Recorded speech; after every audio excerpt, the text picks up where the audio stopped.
The stars were dying.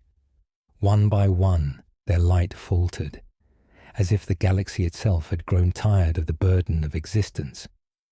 Whole systems lay in darkness, their suns reduced to cold embers.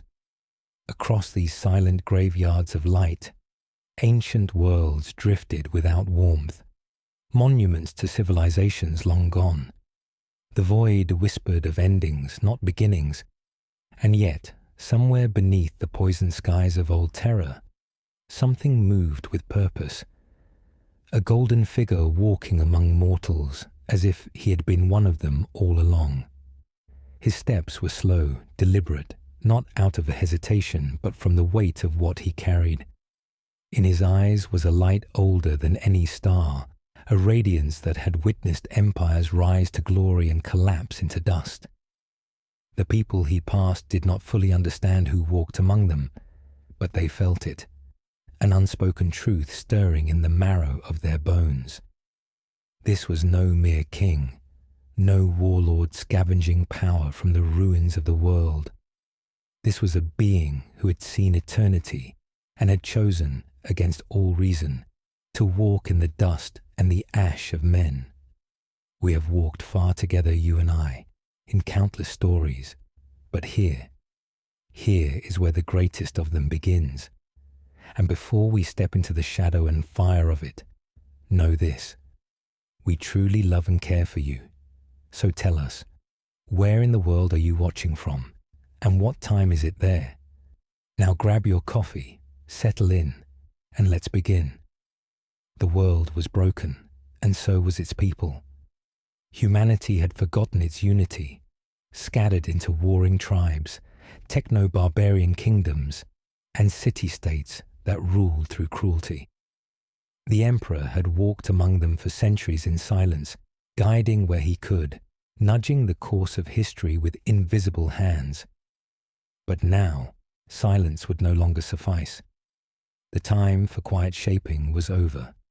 The time for conquest, whether gentle or cruel, had come.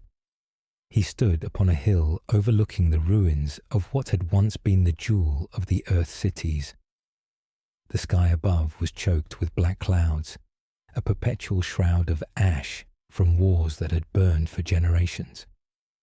Below, the streets were lined with corpses left where they had fallen, the wind tugging at the tattered flags of a dead regime. The Emperor's cloak shifted in the wind, heavy with the dust of ages. He knew what lay ahead. To forge unity from this ruin, he would have to make himself feared as much as loved. Yet even he felt the sting of uncertainty. Immortality had not made him immune to doubt.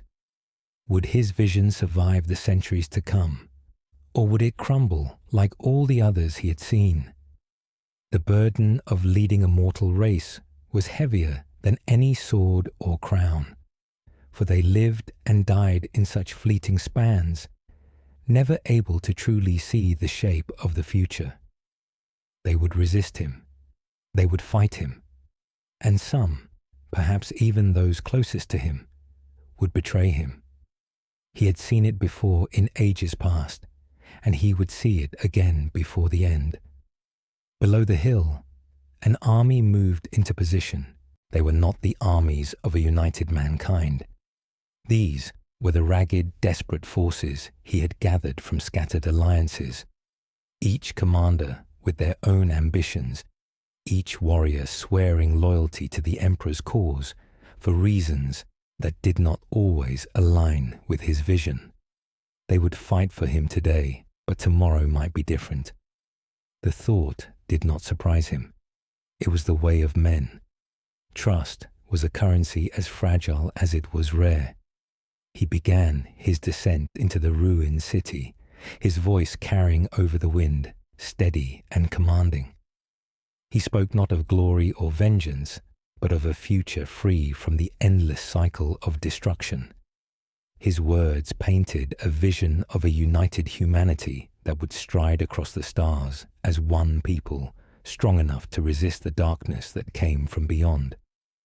The soldiers listened, drawn to the gravity of his presence.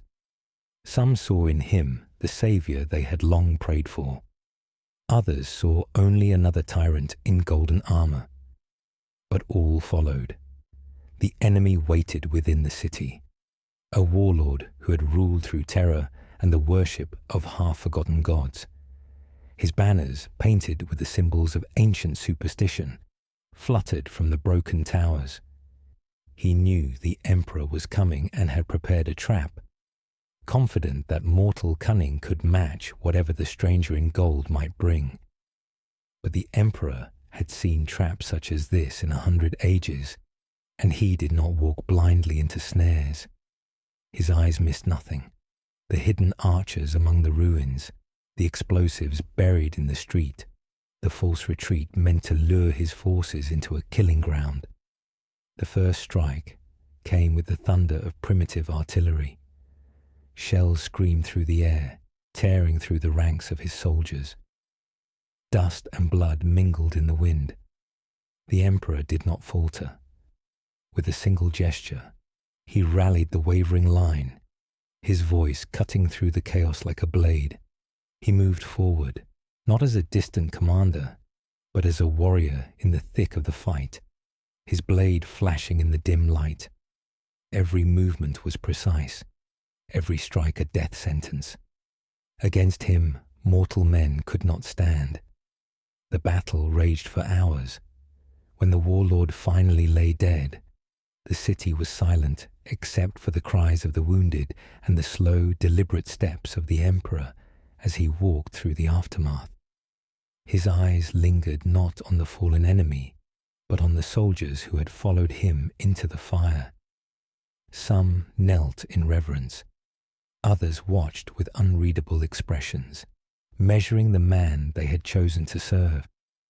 That night, in the quiet ruins, the emperor sat alone. The firelight cast long shadows on the broken walls, and for a moment he allowed himself the smallest flicker of vulnerability. This was only the first step, and already the cost was high. There would be many more such nights, each heavier than the last. He wondered if, in the centuries to come, they would remember him as a saviour, or curse his name as a tyrant who had bound them in. Chains. The wind howled outside the shattered windows, carrying the faint scent of blood and smoke. In that sound, he heard the future, glorious and terrible, filled with triumphs and betrayals alike. The path ahead was inevitable, and he would walk it until the stars themselves burned out. Tomorrow, he would march again. The unification of terror had begun, and there would be no turning back. The morning after the fall of the city was not filled with celebration. There were no songs, no banners raised in joy. The air still stank of smoke and blood, and the soldiers moved with the heavy gait of those who had stared too long into death's eyes. The emperor walked among them silent, his gaze neither soft nor condemning. Each man and woman he passed felt the weight of his presence, an unspoken demand to stand taller, to endure. In the charred remains of what had once been the warlord's palace, he called a council. The gathered commanders came in their mismatched armour and war-stained cloaks, their faces lined by years of conflict. These were not men and women born into the ideals of his vision. They were warlords, mercenaries, scientists, and wanderers who had bent the knee for reasons as varied as their scars. Some sought order, others power. A few sought redemption. Fewer still truly understood the scale of the path they had chosen to follow. The emperor spoke of unity, but his words were not those of a dreamer. They were the words of one who had lived long enough to know what dreams cost. He painted no illusions about the road ahead. More battles would come, more blood would be shed, and more choices would have to be made that no mortal leader could bear. His tone was steady, almost cold, as if he were reminding them that what they served was greater than their own lives. After the council dispersed, 2 of his most trusted lieutenants lingered. Archael, a former general from the southern steppes, bore the scars of 100 campaigns and had pledged his sword to the emperor the moment they met. He was loyal, but his loyalty was rooted in the promise of a disciplined world, one where no petty king could send men to die for their vanity. The other was Sariah, a brilliant strategist and scholar who had once ruled a fortified city-state. Her loyalty was far more complicated. She saw in the emperor not only a unifier, but also a rival, a figure whose presence threatened the independence she had once wielded. "You will lose them," Sariah said quietly once the chamber was empty. "Not today, perhaps not tomorrow, but these warlords and mercenaries, when their blood cools, they will remember their own ambitions." "They will," the emperor replied without hesitation, "and I will remember mine." It was not a threat, nor was it reassurance. It was simply truth. Outside the palace, the reconstruction began. He set the surviving engineers and labourers to work repairing the walls and clearing the streets. But even here, ambition took root. Archael enforced discipline with an iron hand, demanding that no man take more than his share of rations. Sariah, meanwhile, quietly spoke to those whose loyalty was thin, planting seeds of obedience to her rather than to the emperor himself. He saw it all. He allowed it all. For now. That night, beneath the cold light of the dying stars, emissaries arrived from distant territories, small kingdoms and fractured city-states who had heard of the Golden Warrior and sought to test his resolve. Some came bearing gifts, others thinly veiled demands for alliance on their own terms. The emperor listened to each, weighing their words as much for what they concealed as for what they offered. Every agreement was a compromise, and every compromise left a fracture somewhere in the foundation he was building. Later, when the last emissary had departed, Archael approached him with news. A southern coalition of warlords had been gathering strength, bound by a single cause, to resist the unification at any cost. Their armies were larger than any the emperor had yet faced, their leaders bound by blood oaths and shared hatred. "Then they will come," the emperor said simply. "You cannot fight every foe at once," Archael warned, "not without breaking your army apart." "I will not fight them all at once," the emperor answered, turning his gaze toward the horizon. "I will make them fight each other." Sariah overheard, though she said nothing. But her mind was already moving, calculating the political balances, considering who might be turned, who might be made to betray their own for the sake of survival. She understood then that the emperor's war was not only fought on battlefields, but also in the minds of men and women. Days passed, and the army moved on, leaving the rebuilt city behind. The roads they travelled were littered with the bones of the old world. Rusted machines half buried in sand, broken towers leaning like drunken sentinels, and vast wastelands where nothing lived but the wind. At night, around campfires, the soldiers spoke of the man they followed. Some swore he was more than mortal, a god in the flesh. Others whispered that he was just another tyrant, destined to fall as all tyrants do. The emperor never corrected them. He let their beliefs ferment, knowing that faith, fear, and doubt were tools as much as any sword or strategy. By the time they reached the next contested territory, the seeds of both loyalty and treachery had already begun to sprout. Some in his army would follow him into the fires of the world's end. Others were merely waiting for the right moment to carve their own empires from his.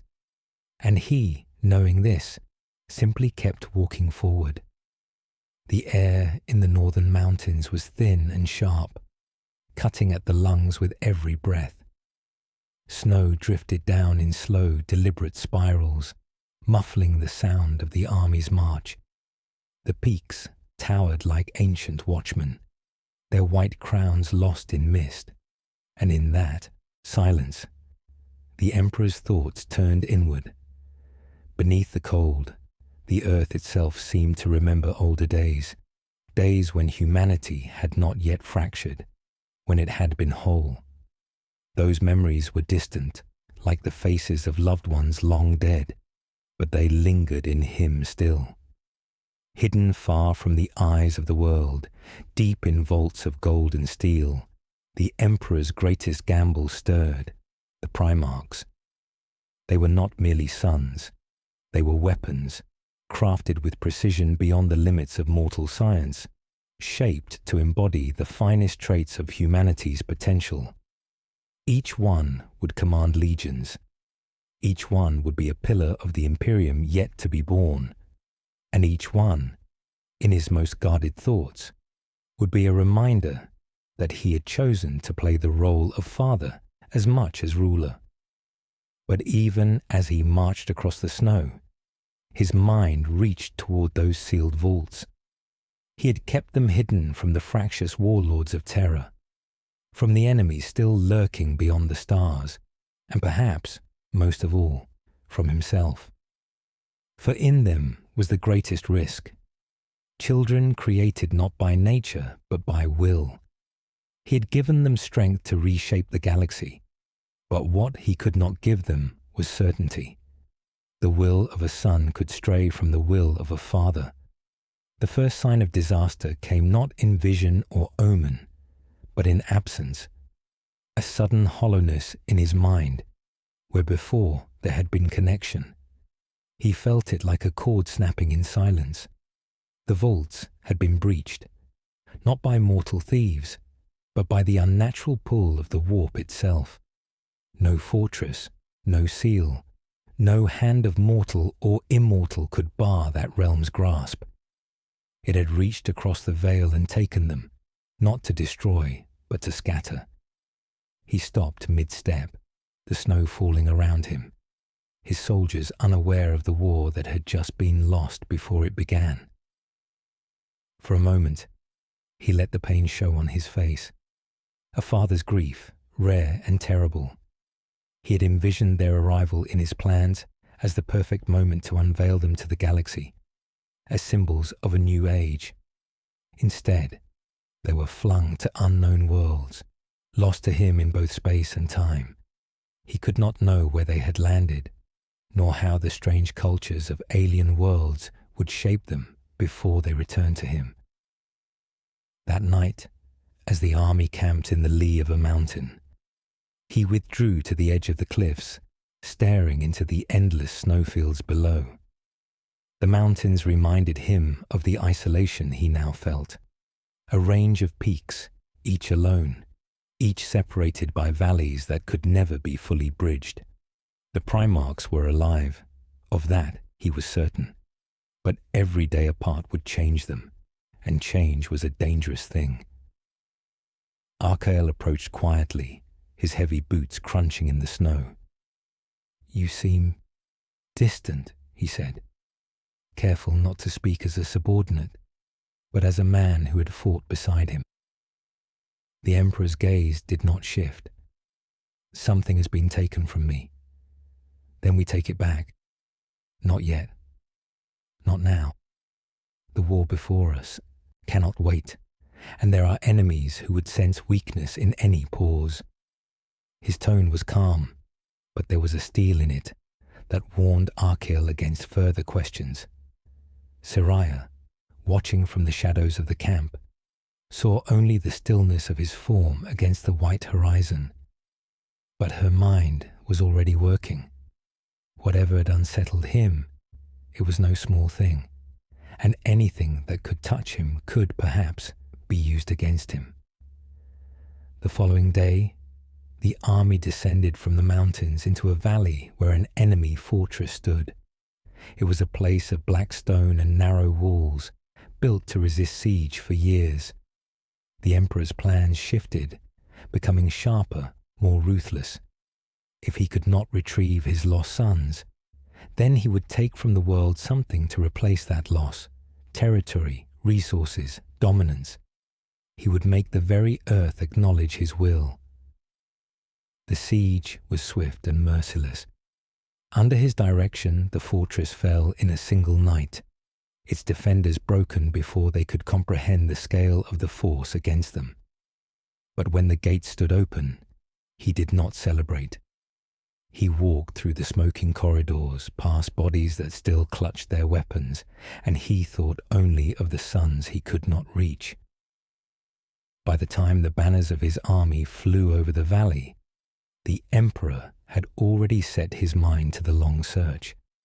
The Primarchs would be found, no matter how far the galaxy had scattered them. They would return to him. They would fight for the Imperium. And yet, a shadow of doubt gnawed at the edges of his vision. When they returned, they might not be the sons he had imagined. And in that doubt, the first faint thread of tragedy wound itself into the heart of his great design.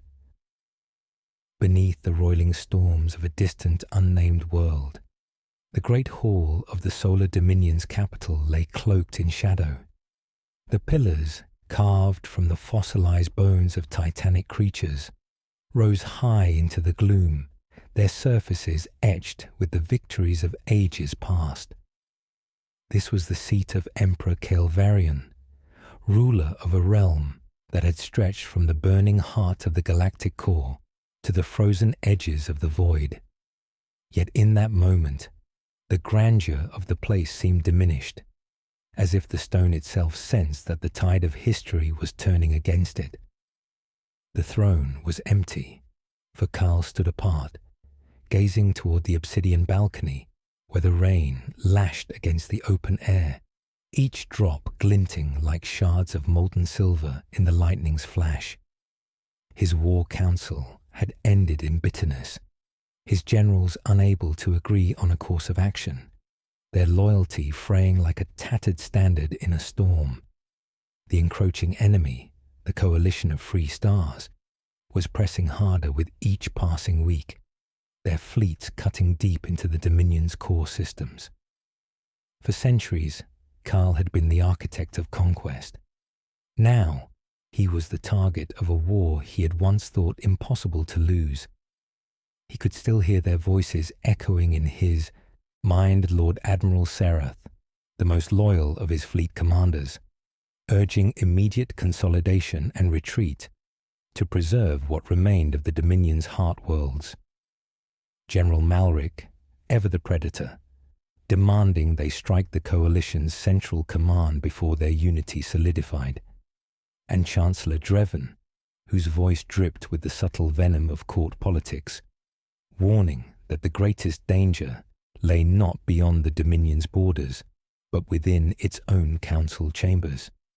Karl knew Dreven was right, though the Chancellor's words carried an unspoken accusation, one that Karl could neither confirm nor deny. There had been whispers of treachery, movements of troops and resources that did not align with any official orders. The Dominion's enemies were not only those who raised banners against it. Some wore its colors and swore its oaths. The rain thickened, a violent curtain of water that blurred the horizon into a smear of black and gold. Somewhere out there, beyond the storm, lay the Starforge, a colossal shipyard built into the remnants of a shattered moon. It was the Dominion's greatest industrial marvel, capable of producing a fleet that could still turn the war's tide. And yet, it was vulnerable. Karl's intelligence reports hinted at sabotage, at infiltrators who might already have seeded its depths with the seeds of ruin. His hand tightened on the balcony railing, the metal groaning under the pressure. Every choice seemed like a gamble now, every delay a concession to fate. To save the Starforge would mean diverting resources from the crumbling front lines, perhaps even sacrificing whole worlds to hold the few that truly mattered. He turned from the storm and crossed the hall, his footsteps echoing against the bone-carved floor. Servants and courtiers scattered before him, sensing the storm that raged not in the skies, but in their emperor's mind. In the chamber beyond, the vast star map of the Dominion glittered in shifting constellations of light, each one a system under his rule, or one recently lost.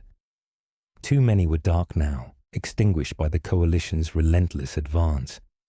His eyes lingered on the rimward sectors, where the Dominion's banners had flown unchallenged for generations. Those worlds were now silent, their defences shattered, their populations pressed into servitude or slaughtered outright. It was not defeat alone that gnawed at him, but the memory of promises made, promises to protect, to defend, to endure. The weight of those broken vows was heavier than the crown upon his brow. A soft chime broke his thoughts. Dreven entered, his robes whispering across the floor, his expression a mask of solemnity. "Your Majesty," he began, "the reports from the Starforge grow more troubling. Entire sections have gone unresponsive to Central Command. The overseers claim technical malfunctions, but..." His pause was deliberate. "We both know it may be more than that." Karl did not reply immediately, only studied the Chancellor's face for any flicker of deceit. Dreven was a master of subtlety, his ambitions wrapped in layers of plausible loyalty. He was the kind of man Kyle could neither fully trust nor afford to remove. At last, the Emperor said, "Summon Serath." The fleet must be readied for a diversionary strike. The Starforge must hold. Dreven inclined his head, but his eyes betrayed a momentary gleam. Whether of approval or calculation, Kyle could not tell. When the Chancellor departed, Kyle stood alone before the star map once more. He could almost see the lines of fate weaving around him, threads of victory and ruin indistinguishable until the moment they were cut. The Dominion had been built on strength, on the belief that its reach was eternal. But now, as the storm outside battered the capital's spires and the enemy's shadow grew ever darker, Karl knew that eternity was a lie. All empires, no matter how vast, eventually face the day when the world shifts beneath their feet. The only question was whether they fell with dignity, or with nothing but the echo of their former glory. He closed his eyes, and for a fleeting instant, the hall felt colder. Somewhere, beyond the edges of the Dominion, someone was already deciding the fate of his reign, and they might not even need to fire a single shot to see him undone. The Shadow Wars began long before the Imperium ever realized it was under attack. Whispers moved through the stars, traveling faster than light, carried not by ships, but by fear itself. Systems that had stood for millennia fell silent. Entire fleets vanished into the darkness without a distress call, their signals cut mid-transmission. The High Lords of Terror dismissed the early reports as coincidence, the natural attrition of a galaxy in endless war. But the truth was far more insidious. The enemy had already been among them for decades, hidden in plain sight. The Alpha Legion moved unseen, wearing the faces of allies, even friends, striking from shadows so deep that even their victims did not know who had struck them. They had learned, over 10,000 years of heresy and exile, that a battle was not won when the last enemy lay dead. It was won long before that, in the moments when doubt took root, when trust broke, when armies began to turn on themselves. Alpharius, or perhaps Omegon, had once said that a single whispered lie could do the work of 100 regiments. That creed was alive in every operation, every mission, every subtle hand that moved the pieces of the great galactic game. The most infamous of these operations began in the Calaxis Reach, a sector far from the Astronomican's comforting glow. The Imperium had only a loose hold over its worlds, and its governors were more loyal to their own power than to Terra. The Alpha Legion infiltrated without firing a shot. They began with the manufactorums, small changes in production quotas, altered orders, shipment delays. Then the trade, guilds, fabricated shortages, manipulated prices, manufactured unrest. The Adeptus Arbites found themselves too busy putting down riots to notice the assassinations that followed. Local leaders fell one by one, each death blamed on political rivals, until the sector teetered on the brink of civil war. By the time the Imperium dispatched a fleet to restore order, the Alpha Legion had already seeded both sides of the conflict with their operatives. The loyalist commanders received false intelligence about traitor positions. The traitor warlords were fed rumors of Imperial treachery. Neither side trusted their allies, and both accused the other of betrayal. Naval engagements were fought against phantom fleets. Ground forces clashed over territories already abandoned, and precious resources were consumed in battles that achieved nothing. The Alpha Legion's forces, scattered and disguised, struck only when absolutely necessary, their victories swift and their retreats invisible. But the Legion's greatest triumph in the Reach came not through force of arms, but through the destruction of truth itself. The sector's astropaths began to report strange disturbances in the warp. Messages arriving days late, sometimes inverted, sometimes entirely rewritten.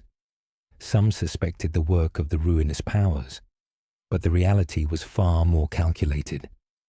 The Alpha Legion had captured key astropathic relays, altering communications so subtly that recipients could not be sure what was truth and what was fabrication.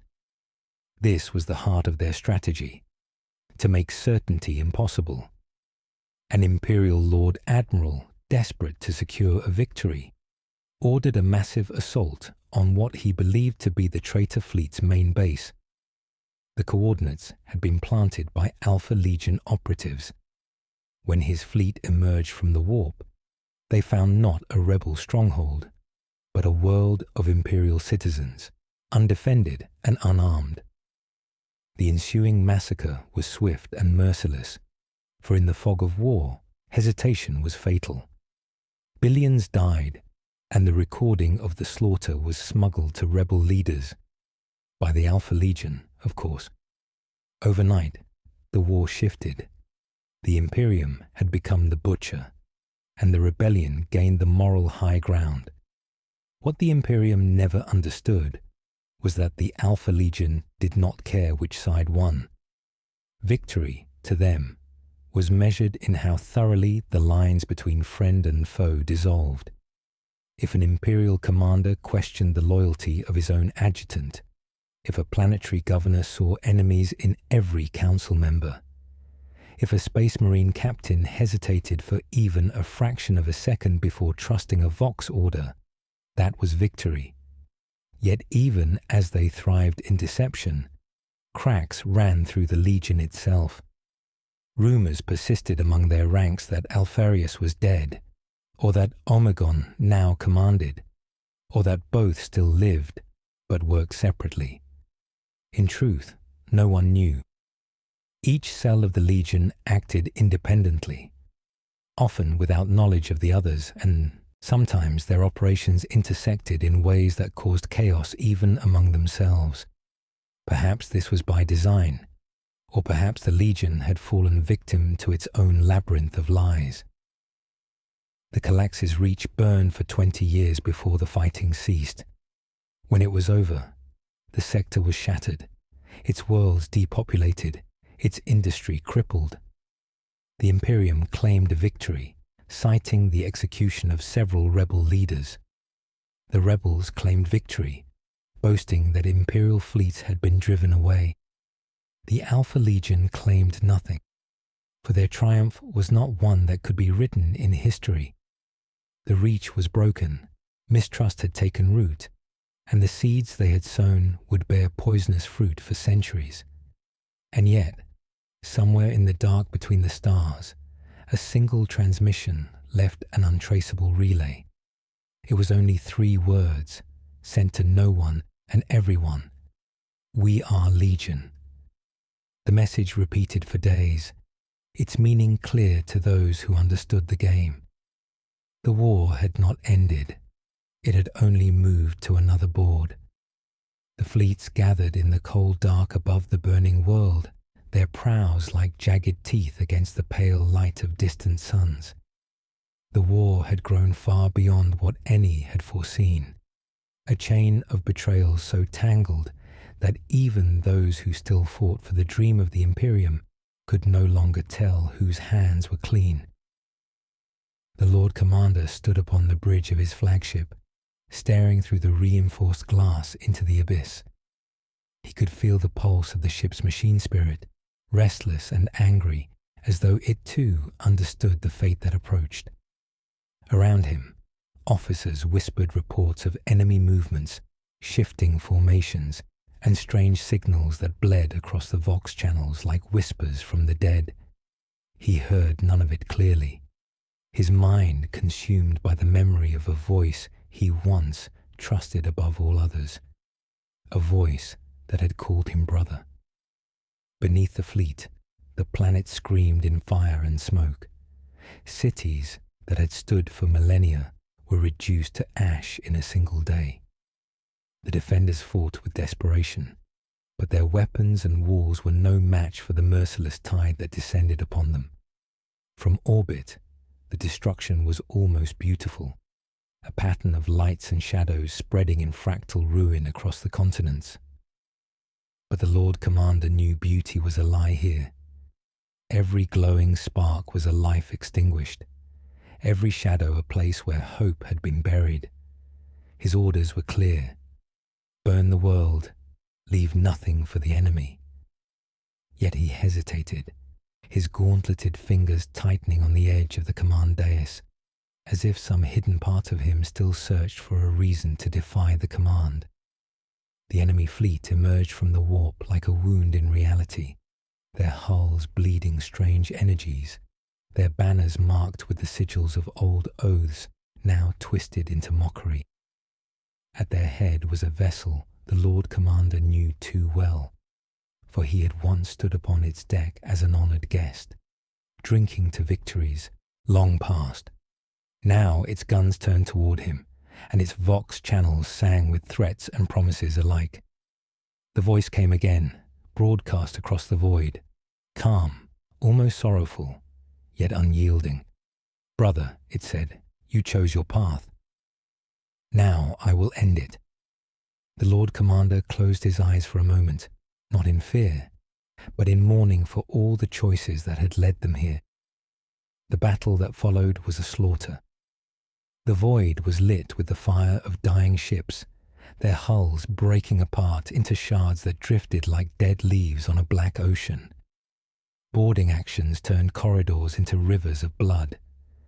The Lord Commander led his warriors personally, storming the decks of the enemy flagship in a desperate attempt to face the one who had betrayed him. They fought through waves of enemy marines, each one a shadow of the brotherhood they had once shared, until at last the two commanders met in the ship's heart. Their blades clashed with the force of old grudges, every strike an accusation, every parry a refusal to forgive. Neither gave quarter. The duel raged through the shattered bridge, amidst fires and collapsing bulkheads, until the Lord Commander struck a blow that should have ended it. But his enemy only laughed, a bitter, broken laugh, and whispered words that froze his heart. "It was never my betrayal, brother. It was his." And then, before the truth could be demanded, the enemy triggered the ship's self-destruction. Alarms screamed. The Lord Commander was dragged away by his surviving warriors, torn from the chance to learn what those final words truly meant. The flagship died in a sun-bright explosion, taking the secret with it. As his own ship limped away from the wreckage, the Lord Commander stared once more into the void. The battle was won, but the war had only deepened into shadow. He felt the weight of the unanswered question pressing against his soul, heavier than any armor. Who was him? What hand had moved them all like pieces on a board, driving brother against brother, burning worlds and shattering legacies? The truth was out there, hidden in the darkness, and the Lord Commander swore he would find it, even if it meant tearing the galaxy apart to do so. For in this war, victory was no longer enough. Only truth would save him, and perhaps it was already too late.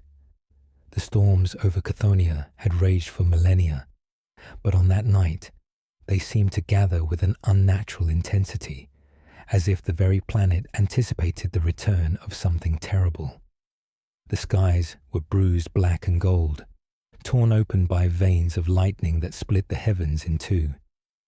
Beneath them, the streets of the ancient capital lay silent, their wide avenues and towering spires shrouded in shadow.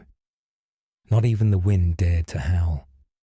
The people of the city, those few who had survived the endless wars and famines, waited indoors, locking their doors and shuttering their windows, for they had heard the rumors that stalked the darkness.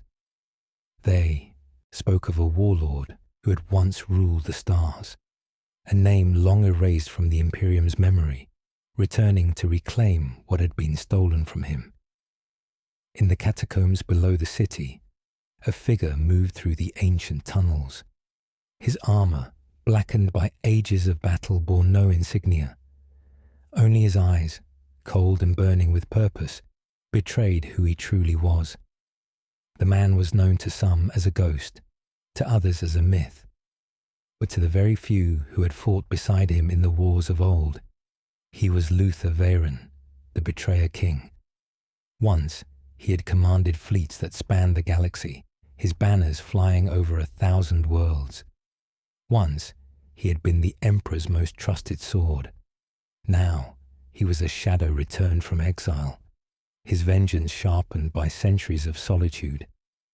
Every step he took through those darkened halls echoed with the memories of betrayal.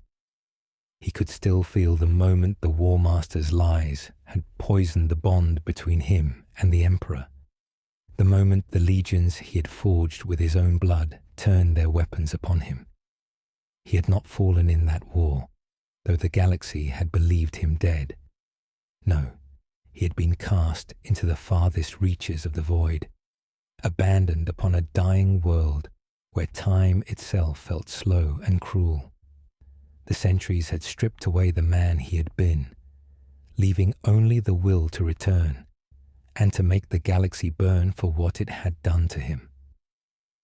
Above ground, the city's ruling council gathered in their fortress palace, debating the rumors with trembling voices.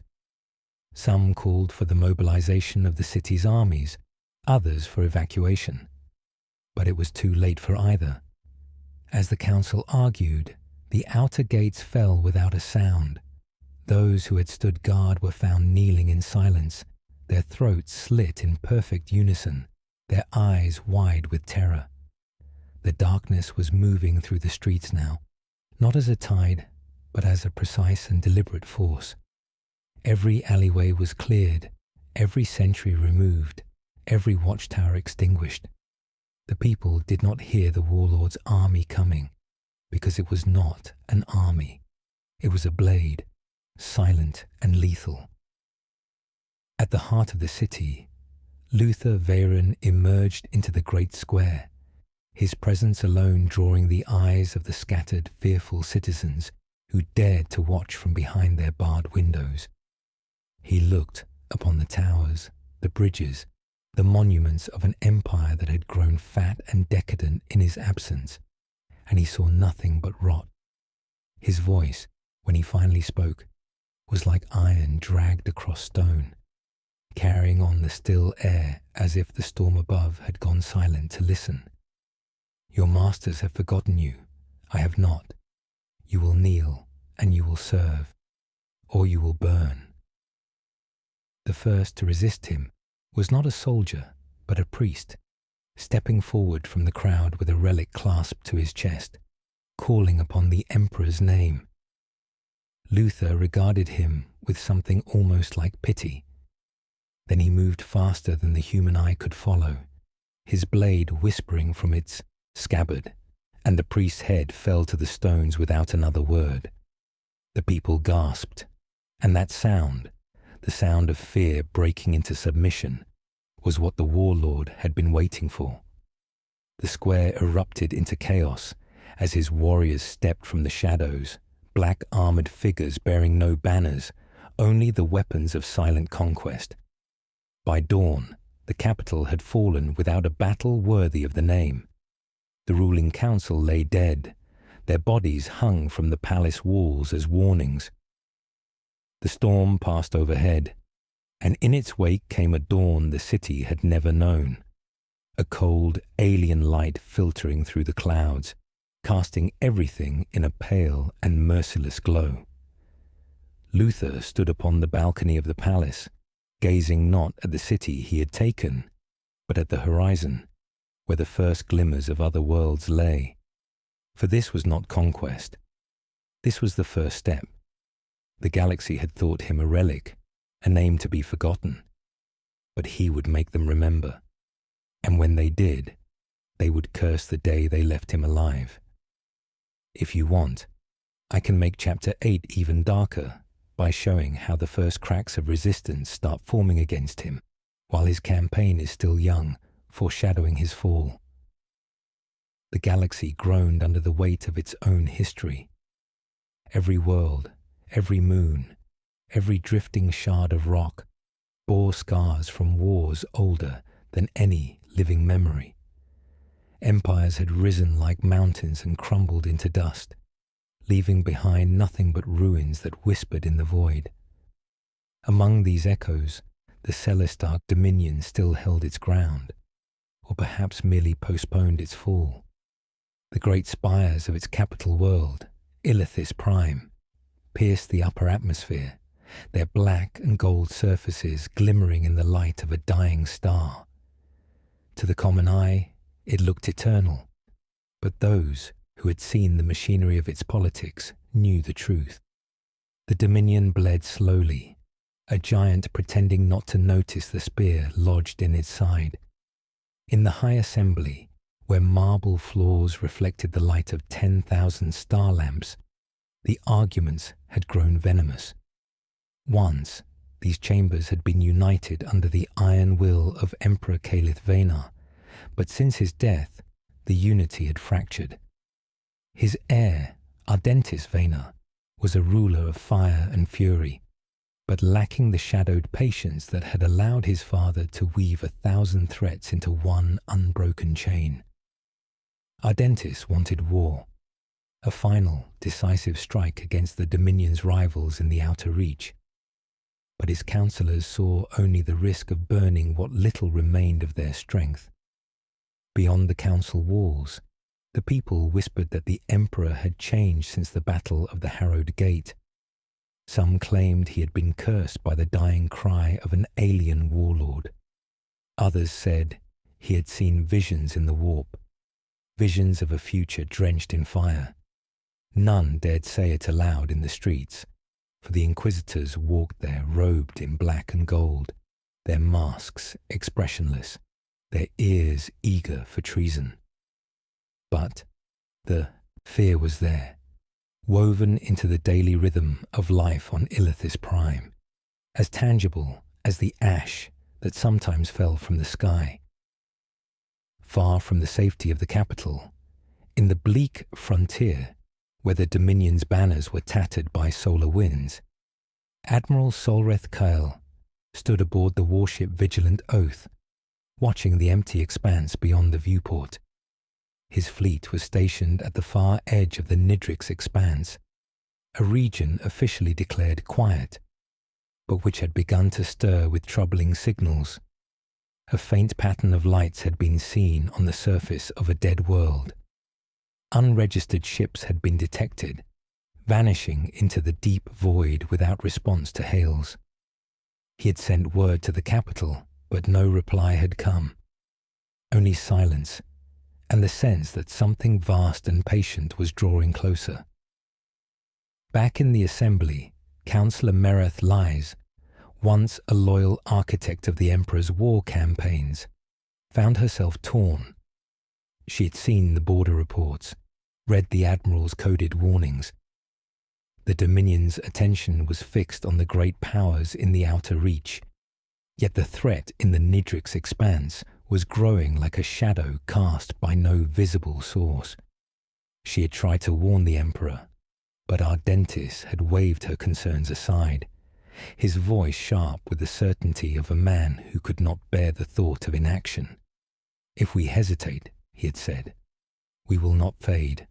We will be erased."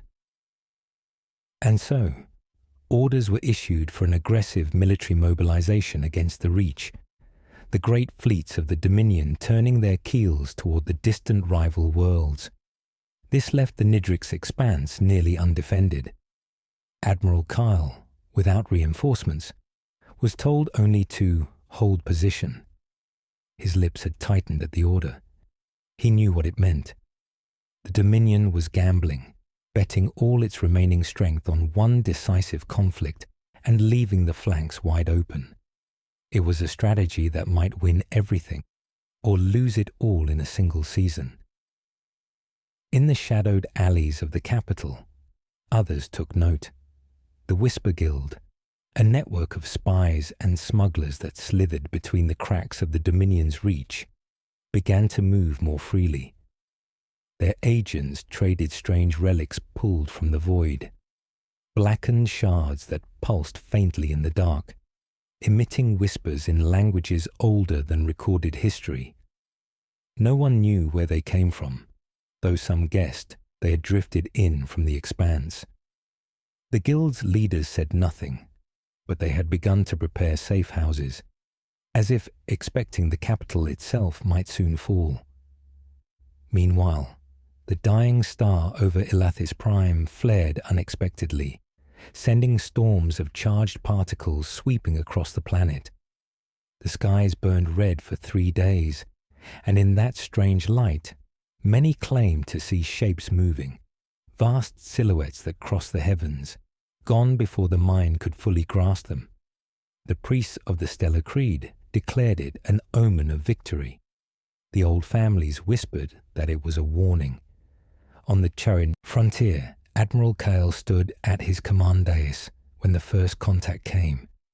A deep, resonant pulse rolled through the void, as though something vast had exhaled in the darkness.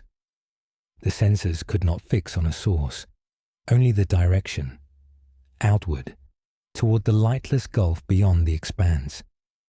The pulse came again, slower this time, like the heartbeat of some colossal and unseen thing. Cal gave the order to raise all shields and prepare for engagement. He had no illusions left. Whatever was coming was not a raiding fleet. It was something older, and it had already decided the fate of the Dominion. In the capital, Ardentis Vena slept uneasily, visions of burning spires and drowned stars bleeding into his dreams. Somewhere deep within the Imperial archives, a sealed vault trembled, its locks straining against the weight of a prophecy that had been written when the stars themselves were young.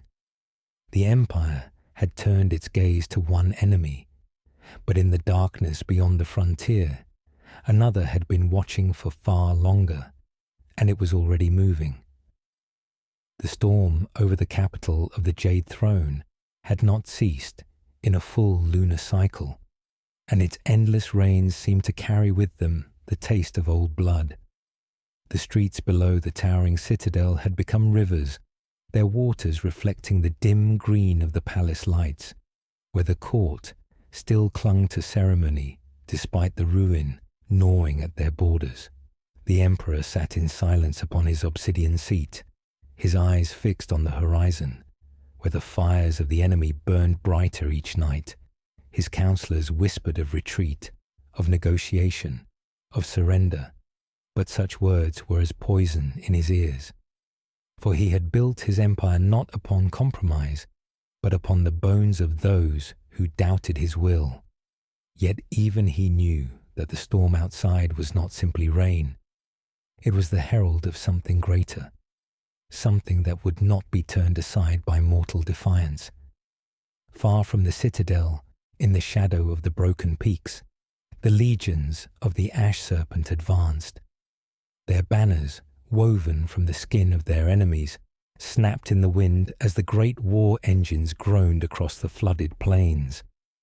Each soldier marched with the discipline of the dead, their faces hidden behind masks carved in the likeness of beasts long extinct. At their head rode the Serpent King, a figure draped in black scales, his helm crowned with jagged horns. His eyes glowed faintly in the dark, and those who looked too long into them swore they saw visions of their own death reflected back. For decades he had waged war against the Jade Throne, claiming each conquered province not with fire, but with a slow, inevitable strangulation. And now, with the storm as his shroud, he was closing his grip. In the villages between the two powers, life had become a ritual of dread. Families boarded their doors not against thieves or wolves, but against the whispers that slid through the rain at night. It was said that the ash serpent's sorcerers walked the drowned streets, marking the doors of those who would be taken when the army came.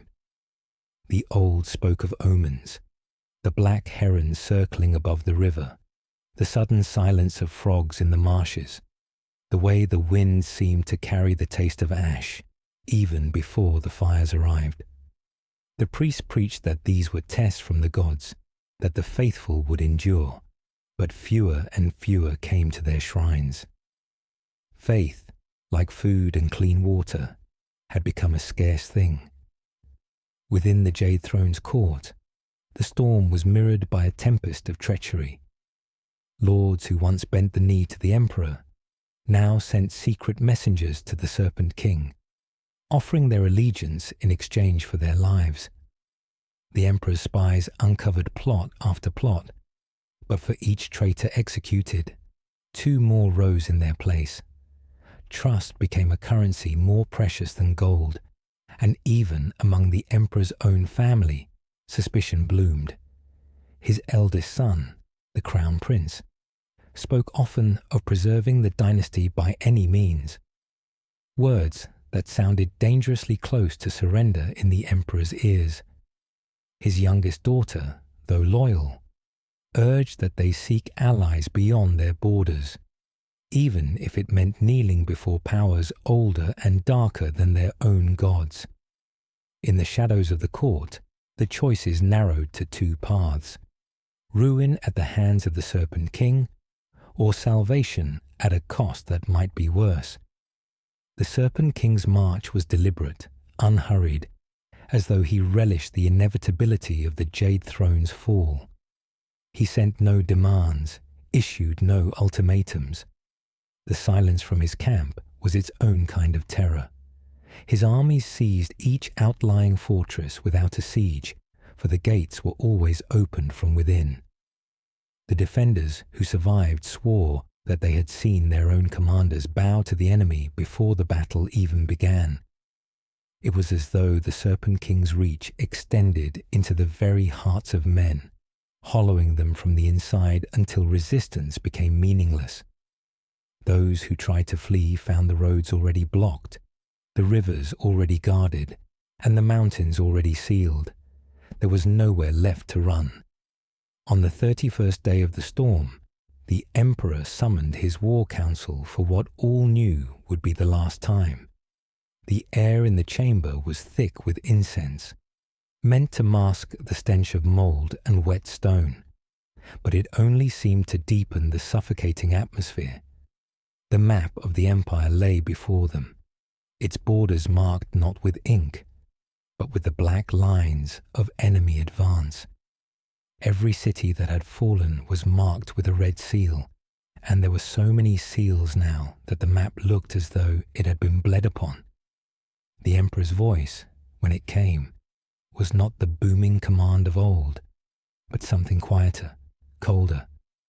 "We will not kneel," he said, his eyes burning with the last embers of defiance. "We will not bargain. If we are to die, it will be as kings." That night, as the court slept uneasily, the storm reached its height. The winds tore tiles from the palace roof, and lightning split the night in blinding arcs. From the northern gate came a sound like the shattering of mountains, followed by the low, grinding roar of war engines. The Serpent King had come. The defenders lit the braziers along the walls, their flames dancing wildly in the gale. But the light only revealed the scale of what approached. A tide of soldiers, endless and unbroken, their black armor glistening with rain. At their center rode the Serpent King himself, the storm bending around him as if unwilling to touch his form. His gaze fell upon the citadel, and though he was too far for words to carry, every soul on the wall felt the weight of his promise. This would end tonight. The war for the palace gates had raged for 3 days without pause, and the air had grown thick with the copper tang of blood and the acrid stink of Promethean fires. The banners of the Golden Throne, once symbols of unshakable dominion, now hung in tatters, fluttering weakly in a wind born of explosions and the screams of the dying. The defenders, loyal to the last, held the line with the stubborn desperation of those who knew no retreat. They had long since abandoned thoughts of survival. Only the preservation of their emperor's dream remained to them. Yet, with each passing hour, the enemy pressed harder, their war engines grinding the palace walls to rubble, their champions cutting down the defenders like wheat before the scythe. The ground itself seemed to weep with the weight of slaughter, its stones slick with the mingled lifeblood of friend and foe alike. Within the sanctum at the heart of the palace, the High Regent stood before the vast gates of the inner throne chamber. He was clad in armor that bore the scars of 100 campaigns, the gold leaf worn thin in places, revealing the blackened ceramite beneath. His face, once fierce and resolute, was drawn and shadowed by exhaustion. In his eyes burned a fire that was not born of hope, but of grim defiance.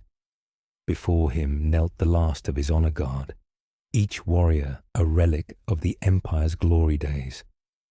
They had sworn oaths upon oaths, binding themselves not to the man, but to the ideal he represented, the belief that the Emperor's will was eternal, and that the realm was worth any price to defend.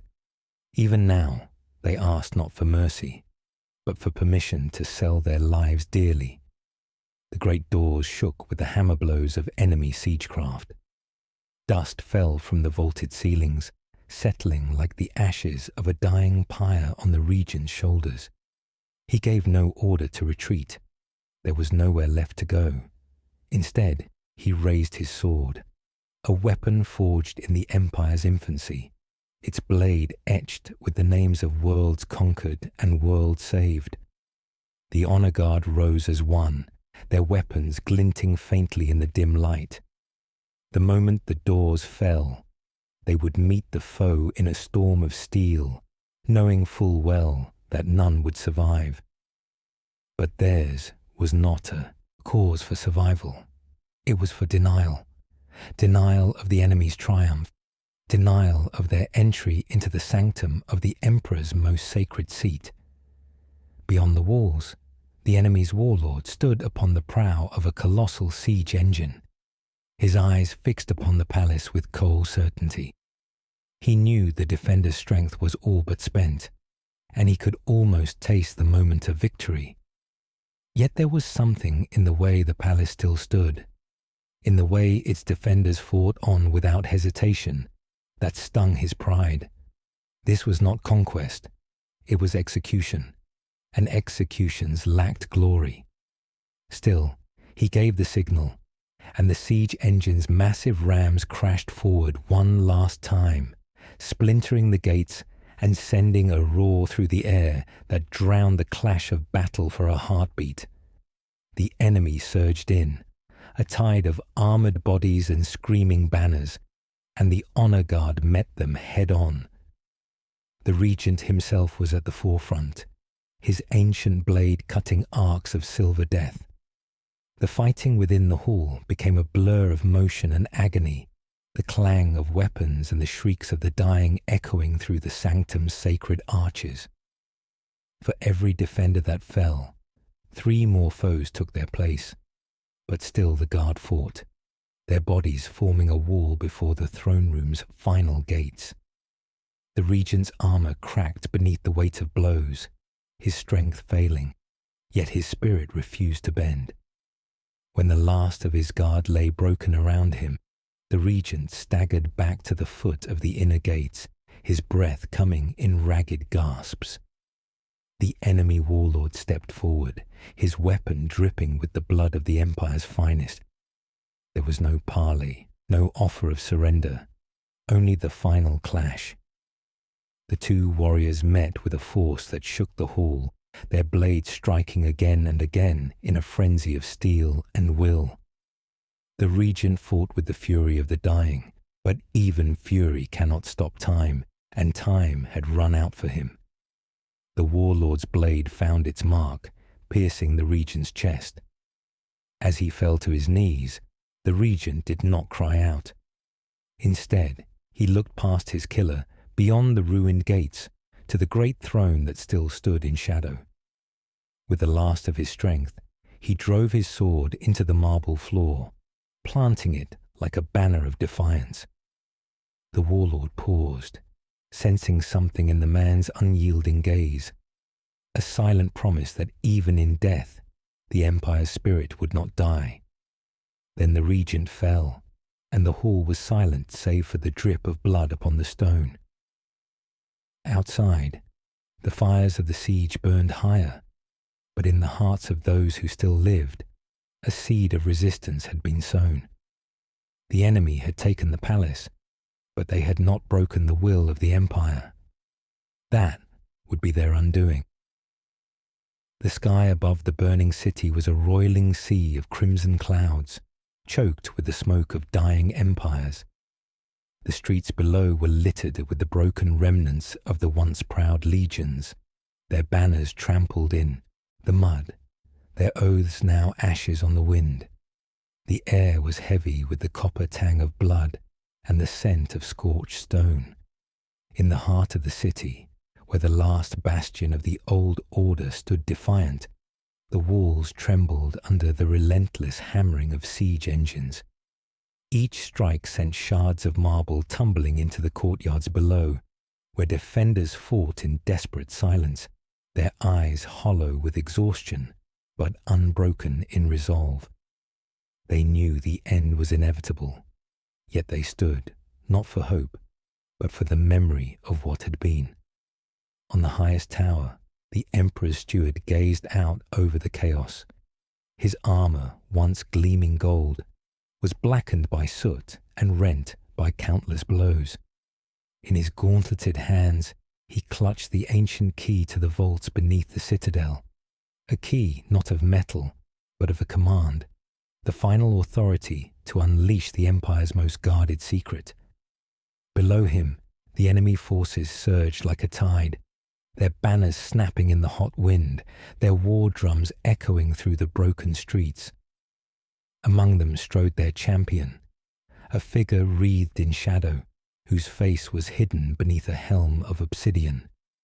It was said that his name had been stricken from every record, his deeds buried in silence, but his betrayal was remembered by every dying loyalist in the city. The steward's gaze lingered on that dark champion, and the weight of decades pressed upon him. Once, they had fought side by side, brothers not by blood but by oath. They had shared victories and endured defeats, had stood together when the Empire's borders were nothing but fragile lines on a map. And yet here he was, leading the slaughter, his sword a scythe that reaped the defenders without hesitation. The steward did not curse him. There was no anger left in his heart, only the cold certainty that this was how it had always been destined to end. The ground shook violently as the gates gave way, splintering under the enemy's onslaught. The courtyard became a whirlpool of steel and death, the screams of the dying rising into the crimson clouds above. The defenders fought like men already in the afterlife, their blades moving with grim purpose. Every step they gave was bought with the blood of 10 foes, but the tide was too great. Slowly, inevitably, they were driven back toward the citadel's heart. The steward descended from the tower, the key heavy in his grasp. In the great hall, the remaining commanders awaited him, their armor dented, their faces pale beneath their helms. They spoke no words as he entered. None were needed.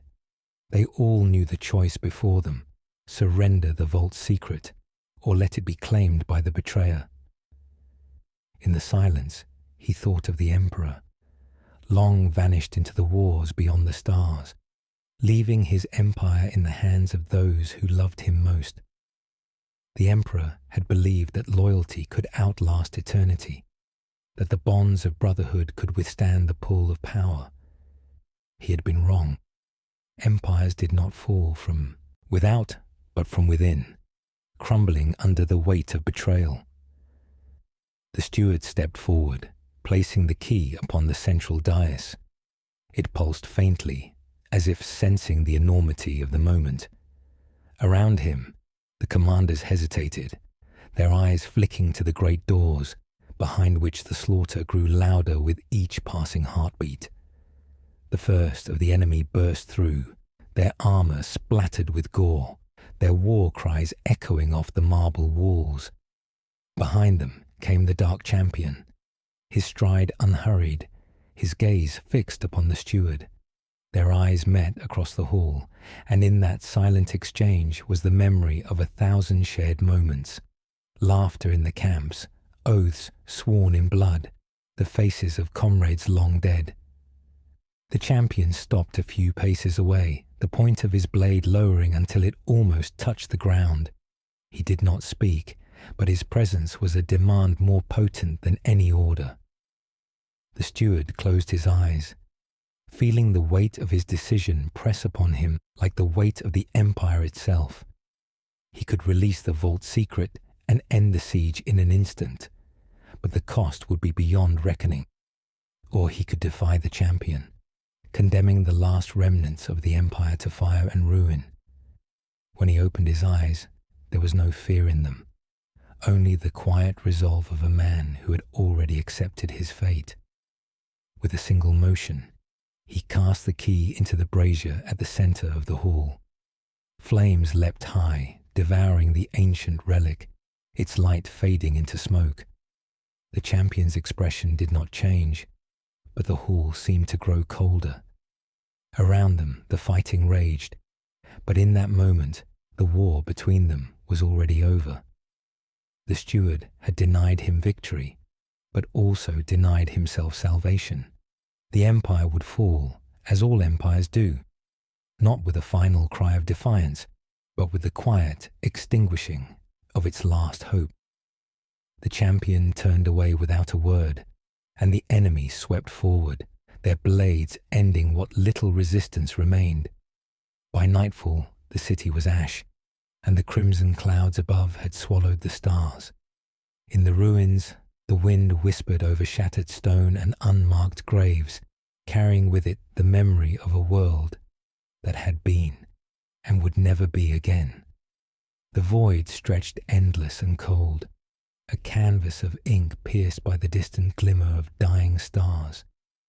Amidst this vast silence drifted the remnants of a once mighty fleet, their hulls scarred and their spirits frayed, yet unyielding in the face of oblivion. Each ship bore the weight of 1,000 fallen comrades, and with every breathless drift through the black, the survivors carried the heavy burden of legacy and loss. Their commander, Captain Merrick Talos, stood upon the bridge of the eclipse's edge, eyes narrowed against the glow of failing monitors, his mind a tempest of regret and grim determination. The war had taken everything, friends, honor, hope, but not his will to fight. The eclipse's edge was a relic from a bygone era, its armor pocked with scars that whispered tales of battles fought on worlds now forgotten. Merrick ran a gloved hand along the console, feeling the vibrations of the ship's weary systems. Around him, the crew moved with quiet efficiency, their faces etched with exhaustion and the cold resignation of those who have stared into the abyss and refused to blink. They were not heroes. They were survivors, fractured pieces of an empire shattered by betrayal and the insatiable hunger of those who would see all things consumed. Merrick's thoughts drifted to the enemy they had once faced, the shadowy figure who had torn through the heart of their world, leaving ruin in his wake. The Betrayer King. His name was a curse on the lips of every soldier, a spectre haunting the dreams of those who dared hope. Yet even now, Merrick could not hate him fully. There was a sorrow beneath that dark crown, a fractured soul chained to vengeance and loss. In quieter moments, Merrick wondered if the warlord had once been a man like them, a man who dreamed of glory but found only betrayal. The fleet's sensors picked up a faint signal, a beacon pulsing through the void like a heartbeat. It was weak, barely perceptible against the static of the void, but unmistakably a call for aid. The source was a remote outpost on the edge of known space, a forgotten bastion where the last loyalists might have taken refuge. Orders had come through once, rendezvous and regroup, but the path was fraught with peril, and the shadows in the warp had grown darker with each passing day. Merrick knew the risks. Every second spent searching was a second closer to the fleet's final dissolution.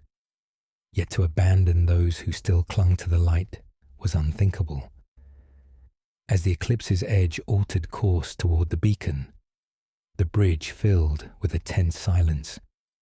The crew awaited Merrick's command, their lives intertwined with his decisions. He felt the weight of their trust settle heavy upon his shoulders. In that moment, he was not just a captain. He was the last flicker of hope for a dying legacy. The past was a land of ghosts, but the future, however uncertain, was still theirs to claim. He would not let it slip away. The fleet's journey was slow and perilous, skirting the edges of known space where the veil between realities thinned. Sensors frequently caught glimpses of distortions, unnatural currents in the warp that whispered of entities old as time itself. The crew's nerves frayed with each passing light cycle, and Merrick often found himself staring into the dark, wondering if the next moment might bring salvation or final annihilation. The line between friend and foe blurred in the endless night, and trust became as fragile as the ships that carried them. At last, the beacon led them to the outpost, a shattered relic of stone and steel perched on a barren moon, its defenses long since crippled. As they descended through the thin atmosphere, the fleet's sensors detected movement, signs of life. But it wasn't relief that filled the bridge. The movement was cautious, wary, as though those within awaited not allies, but harbingers of doom. The outpost's inhabitants emerged, gaunt faces marked by years of isolation and fear. They were survivors, yes, but survivors twisted by solitude and despair. Their leader, a woman named Celine Drax, met Merrick with eyes that held storms and secrets. The reunion was fraught with tension. Celine spoke of betrayals not just from enemies, but from within. The slow corrosion of hope as loyalty turned to suspicion. She told of dark experiments, of whispers in the dark promising salvation, but delivering only nightmares. Her people had been broken, fragmented by the relentless march of time and terror. Yet, despite all, she offered alliance, fragile, uncertain, but real.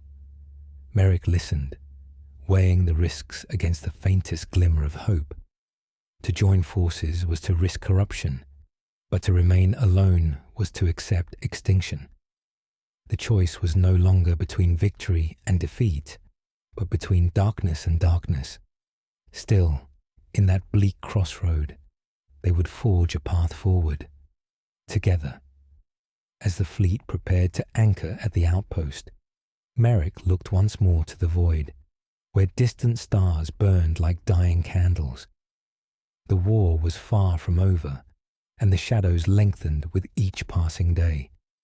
Yet in the hearts of those who endured, the embers of resistance still glowed, fragile, flickering, but unextinguished. And in that fragile light lay the last hope of an empire lost to time, but not to memory. The weight of inevitability pressed down upon the war council chamber like a suffocating shroud. The air was thick with the scent of burnt oil and aged parchment. The walls lined with banners torn from forgotten battles, their colours faded, but their symbolism unyielding. At the centre, Emperor Ardentis Vena stood alone beneath the vaulted ceiling, his armour gleaming faintly in the flickering light of the storm that raged beyond the chamber's reinforced windows. His gaze was fixed on the cracked hololith before him, where the unfolding map of the galaxy burned with markers of conquest and loss. Each red dot was a world lost, a piece of the empire slipping through his fingers like sand. The cost of ambition lay bare before him, and yet surrender was a poison he could not swallow. Beside him stood his sister, Lady Ceres Vena, her voice steady but tinged with the cold fire of desperation. "Brother, the factions fracture. Our allies doubt your cause. The inner circle turns to whispers of rebellion. If we do not act, the Dominion will unravel from within before the enemy's blade reaches our gates." Ardentis's jaw clenched, the weight of crown and legacy tightening like a vice. "I forged this empire from the ashes of stars, and I will not watch it crumble beneath my feet. We will strike at the heart of the Ash Serpent's realm and end this war, before the serpent tightens its coil." Wanme et Teostan.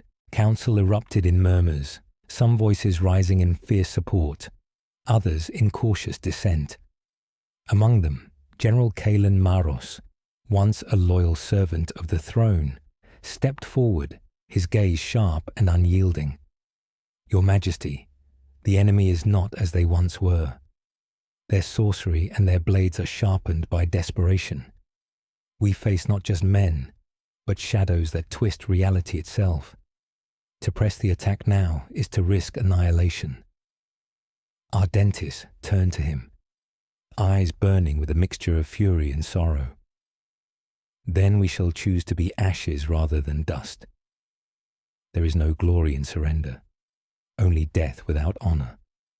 The chamber fell silent, the storm outside echoing the tempest within.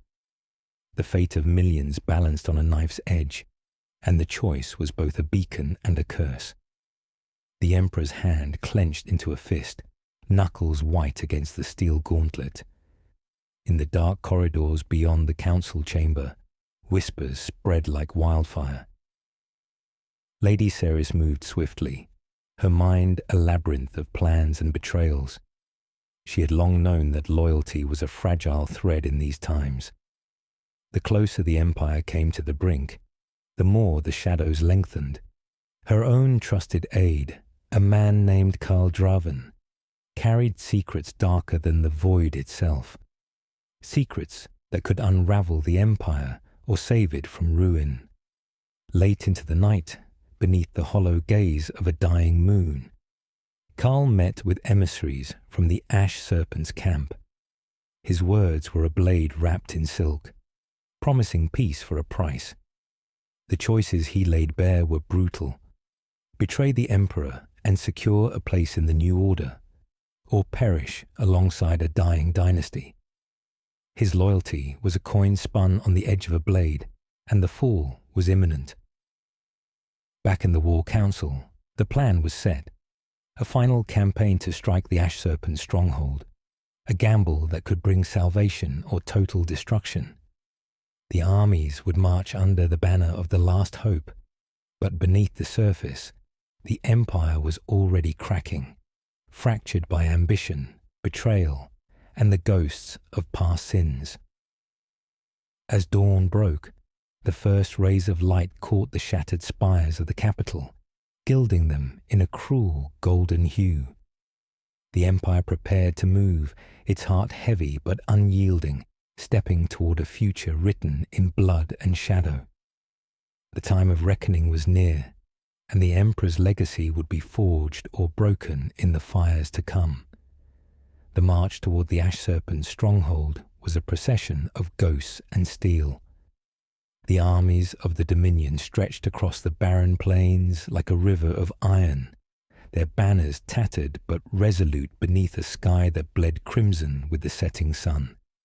Each step forward was a testament to endurance, but also a slow surrender to the weight of inevitability.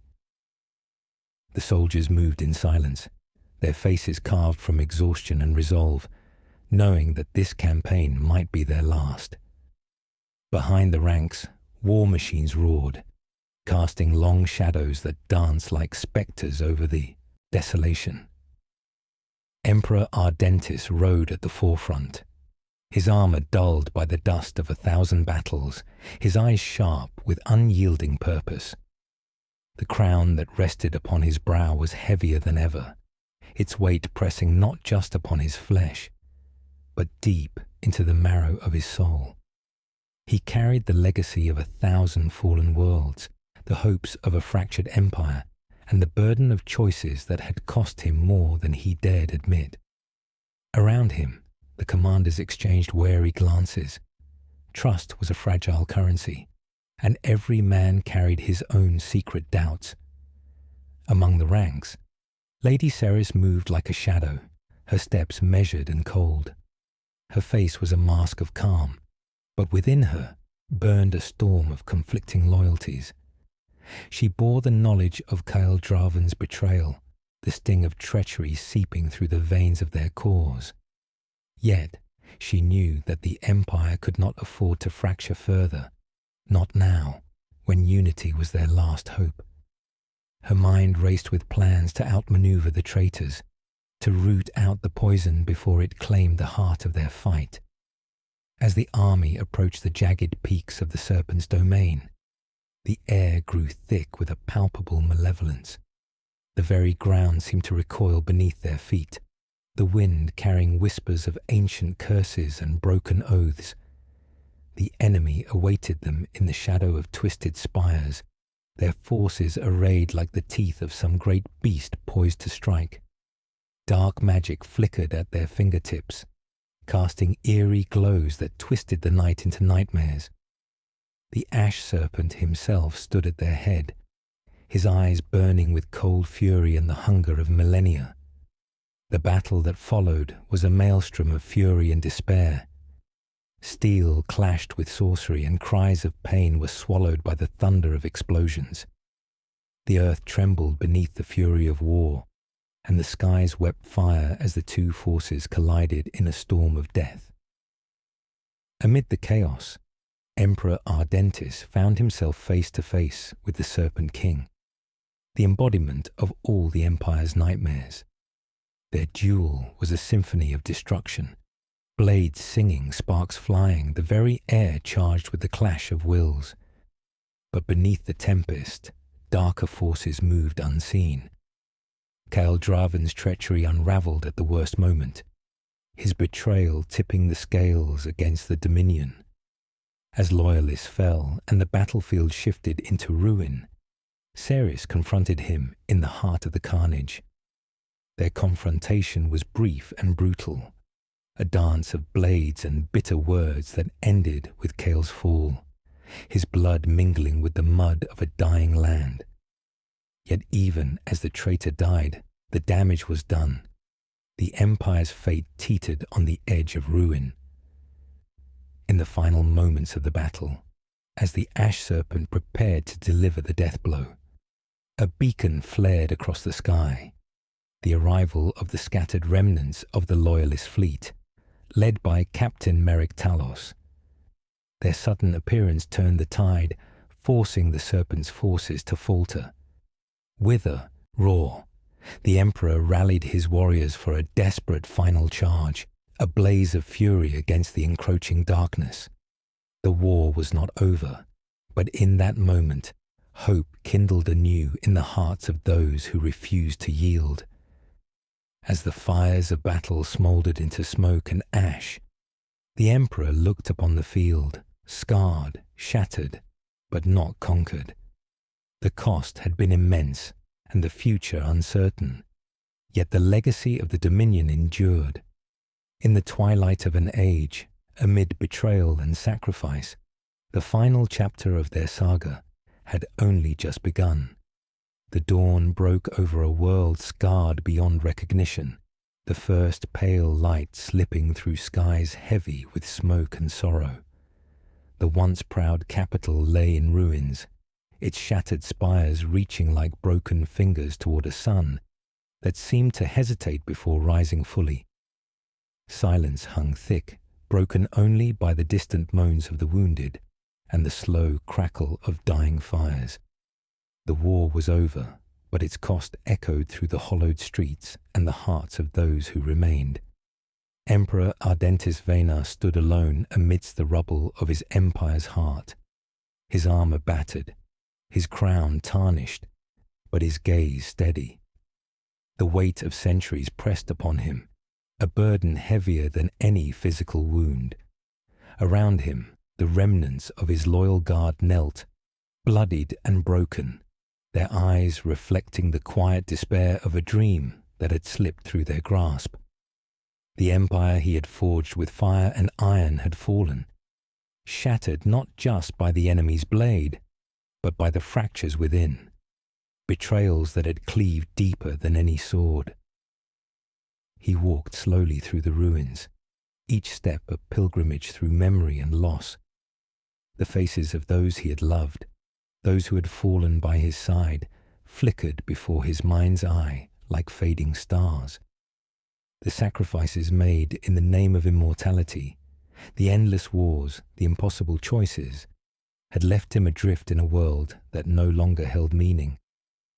The promise of eternal reign had become a prison of solitude, where time stretched infinitely, but hope grew thin. At the heart of the palace, the shattered throne awaited, its once glorious form cracked and cold. Ardentis approached, his hand resting lightly upon the carved armrest. The echoes of his forebears whispered through the chamber, voices from a time when empires were built to last, when kings walked among men and gods alike. Yet all had fallen. All had faded into dust and legend. In that stillness, the emperor's thoughts turned inward. What was the cost of power? What price did immortality demand? To outlive one's people was to witness their passing like the slow death of a dying star, brilliant for a time, then swallowed by the void. His own hands, once instruments of creation and conquest, now trembled with the knowledge that no legacy could endure forever. Outside, the skies wept soft rains washing over the ruins as if to cleanse the sins of the past. The survivors gathered, faces drawn but unbroken, their eyes lifted toward the fallen monarch. Some saw in him a figure of myth, a relic of an age long ended.